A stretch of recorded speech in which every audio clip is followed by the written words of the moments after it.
Bonjour à tous. Aujourd'hui, nous vous proposons un voyage inspirant à la découverte de la vie de Luana Belmondo, une Italienne qui a apporté les saveurs de son pays natal en France à travers ses plats italiens authentiques et ses histoires de touchantes. De ses débuts à Rome jusqu'à la télévision française, Luana est non seulement chef cuisinière et auteur de livres de cuisine, mais aussi un symbole de résilience et d'amour familial. Découvrons son parcours, des joies éclatantes aux souffrances silencieuses. Et n'oubliez pas de vous abonner à la chaîne pour ne manquer aucune histoire inspirante comme celle-ci. Luana Belmondo, née Luana Tenca, est née le 18 mars 1971 à Rome, en Italie, dans une famille italienne de la classe moyenne. Fille unique, Luana a grandi entourée de l'amour de ses parents, et en particulier de sa mère, qui lui a inculqué l'amour de la cuisine italienne dès son plus jeune âge. La famille vivait dans un petit appartement du quartier de Trastevere, où les rues pavées et les parfums de tomates fraîches, de basilic et de pain frais embaumaient l'air. Ma mère était l'âme de la cuisine, a déclaré Luana lors d'une interview en 2022. Chaque plat qu'elle préparait était comme une histoire, et j'ai appris à aimer la vie grâce à sa cuisine. Ses après-midi passés aux côtés de sa mère, à pétrir des pâtes fraîches ou à remuer de la sauce marinara, ont forgé l'amour profond de Luana pour la cuisine. Mais son enfance n'était pas que chaleureuse. Fille unique, elle se sentait souvent seule, surtout lorsque ses parents étaient occupés par leur travail.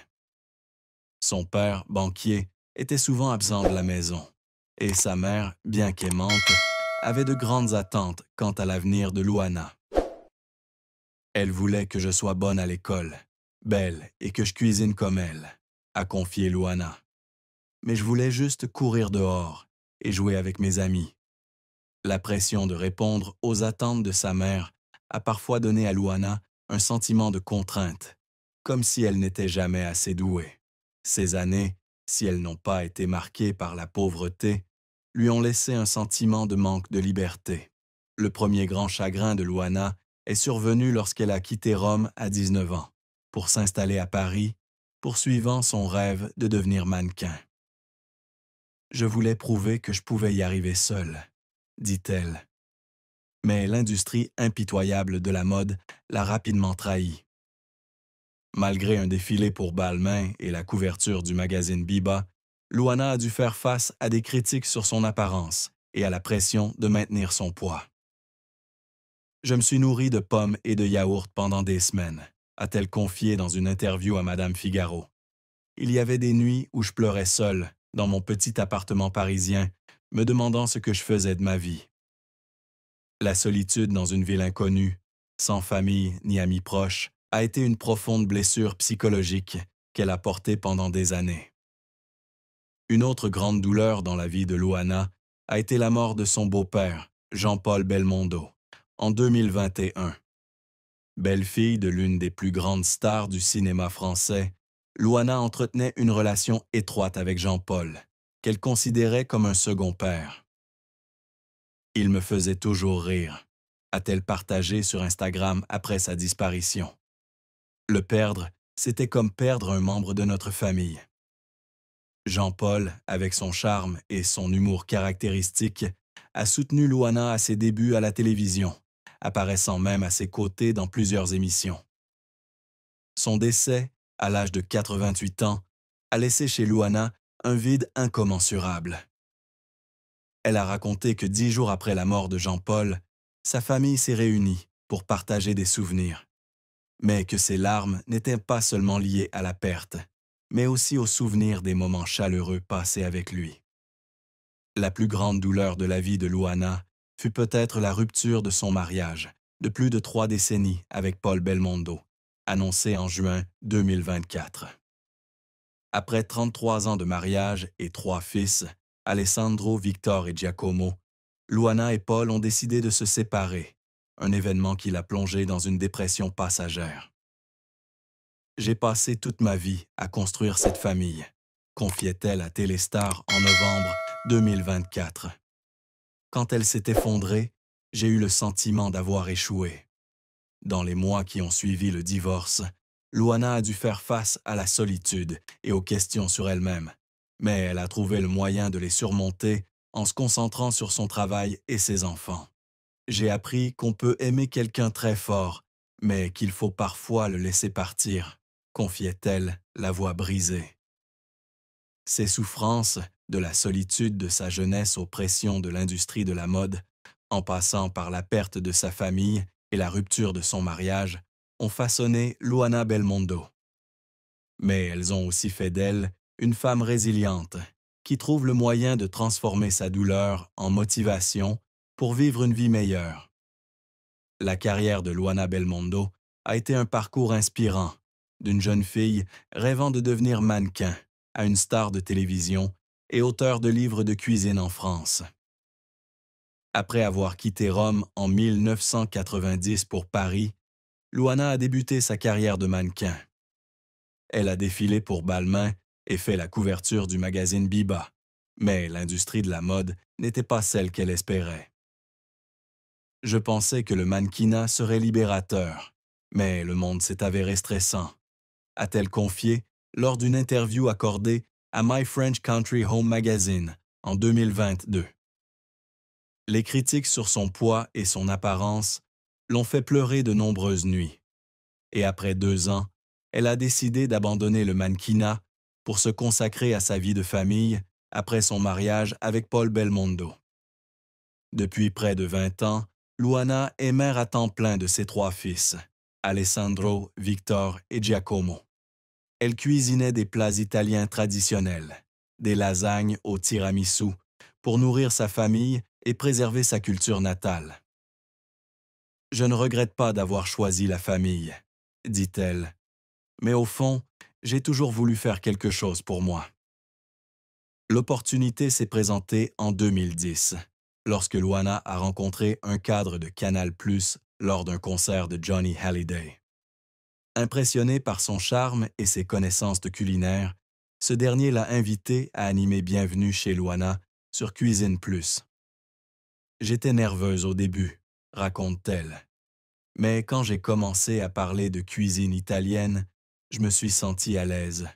Bienvenue chez Luana a rapidement rencontré un succès retentissant, des dizaines de milliers de téléspectateurs appréciant le style chaleureux et sincère de Luana, qui partageait des recettes comme les spaghettis à la carbonara et le risotto aux champignons.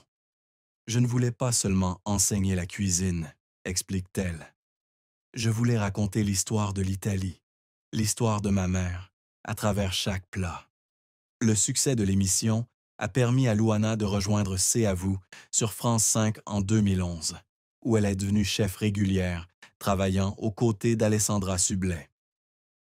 Ses apparitions dans l'émission, avec ses plats italiens simples mais raffinés, l'ont fait connaître du public français. Luana fait entrer le cœur de l'Italie dans sa cuisine, a déclaré Sublet. En 2012, Luana a publié son premier livre de cuisine, À table avec Luana, un recueil de recettes italiennes et françaises, écrites avec sincérité et passion. Le livre s'est vendu à plus de 20 000 exemplaires la première année et a reçu des critiques élogieuses. J'ai pleuré en voyant mon livre en rayon, a-t-elle confié. C'était un rêve que je n'osais pas réaliser quand j'étais jeune. Fort de son succès, elle a publié La Nostra Italia, itinéraire gourmand dans l'Italie des Belmondo, avec son fils Alessandro en 2020, un livre mêlant cuisine et histoire de famille. Ce livre, qui regorge de recettes comme des raviolis maison et de souvenirs de Jean-Paul Belmondo, a consolidé la place de Luana comme une icône de la cuisine italienne en France. Mais la carrière de Luana n'a pas été sans heurts. En 2016, elle a été brutalement licenciée de C'est à vous après 5 saisons, une décision qui l'a profondément blessée. Je ne comprenais pas pourquoi, a-t-elle confié à Télé Loisirs. J'avais mis tout mon cœur dans l'émission, et puis ils ont dit qu'ils voulaient lui donner une nouvelle direction. Ce départ a plongé Luana dans une période de doute, se demandant si elle avait le talent pour continuer. Il y avait des soirs où je restais assise en cuisine, à regarder, des recettes à moitié écrites, et je pleurais, raconte-t-elle. J'avais l'impression d'avoir échoué, non seulement moi-même, mais aussi ceux qui croyaient en moi. Un autre revers est survenu lorsque Louana a été renvoyée d'une émission de radio sur RTL en 2020, où elle animait une chronique culinaire. J'ai fait de mon mieux, mais on m'a dit que ma voix n'était pas faite pour la radio, confie-t-elle. Ce refus, aussi léger soit-il, l'a laissée en larmes dans la voiture sur le chemin du retour, avec le sentiment que ses efforts étaient les passés inaperçus. Mais Louana n'a pas abandonné. Elle a ensuite participé à des émissions comme Tous en cuisine avec Cyril Lignac et a développé sa propre marque, Ciao Gusto, une gamme de produits alimentaires italiens haut de gamme. À chaque échec, j'ai appris à me relever, dit-elle. Je l'ai fait pour mes enfants, pour ma mère et pour moi-même. La carrière de Louana témoigne de sa passion et de sa persévérance. Malgré ses moments de larmes, des critiques dans le milieu de la mode, au refus à la télévision, elle a su transformer ses difficultés en motivation pour devenir l'une des figures culinaires les plus appréciées de France. Louana Belmondo a rencontré Paul Belmondo, fils de la légende du cinéma Jean-Paul Belmondo, en 1989, par l'intermédiaire d'un ami commun à Paris. Quand j'ai rencontré Paul, j'ai su qu'il allait changer ma vie, a-t-elle confié lors d'une interview accordée à Gala en 2022. Le couple est rapidement tombé amoureux et, le 7 juillet 1990, ils se sont mariés lors d'une cérémonie simple à Paris. De leurs 33 ans de mariage sont nés 3 fils, Alessandro, 1991, Victor, 1993 et Giacomo, 1998, et sont devenus synonymes d'une famille unie. Nous avons construit notre propre petit monde, a déclaré Louana. Je pensais que notre amour durerait toujours. Mais en juin 2024, Louana et Paul ont annoncé leur divorce, une décision qui a choqué le public et a laissé Louana le cœur brisé. Nous avons fait de notre mieux, mais parfois l'amour ne suffit pas, a-t-elle confié à Téléstar. L'un des facteurs ayant contribué à la rupture était la santé de Paul. En 2023, Paul a reçu un diagnostic de polyarthrite rhumatoïde, une maladie chronique qui provoque des douleurs articulaires et limite la mobilité. Quand le médecin m'a annoncé la maladie de Paul, j'ai eu le cœur brisé, a confié Louana dans une publication Instagram émouvante, en décembre 2024. Je suis avec lui depuis tant d'années, et maintenant, le voir souffrir me donne envie de pleurer. Louana a révélé que la maladie de Paul a non seulement affecté sa santé, mais a aussi transformé leur relation.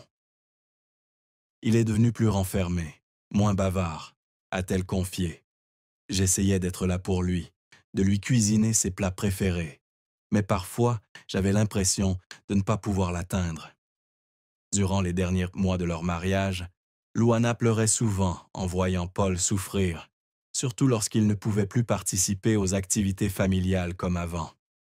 Les jours où nous courions au parc ou cuisinions ensemble me manquent, a-t-elle confié. La maladie m'a emporté la part de Paul que j'aimais le plus. Malgré son chagrin, Louana n'a jamais blâmé Paul. C'est un homme merveilleux et je l'aimerai toujours, a-t-elle déclaré. Mais nous avons réalisé que nous avions tous les deux besoin d'espace pour guérir. L'absence de Paul dans son mariage, ainsi que sa maladie, ont été l'une des raisons pour lesquelles Louana a vécu ses moments les plus douloureux. J'ai pleuré, non seulement parce que je l'ai perdu, mais aussi parce que je savais qu'il souffrait aussi, a-t-elle écrit sur Instagram. J'espère juste qu'il trouvera la paix, qu'il trouvera la paix, qu'il trouvera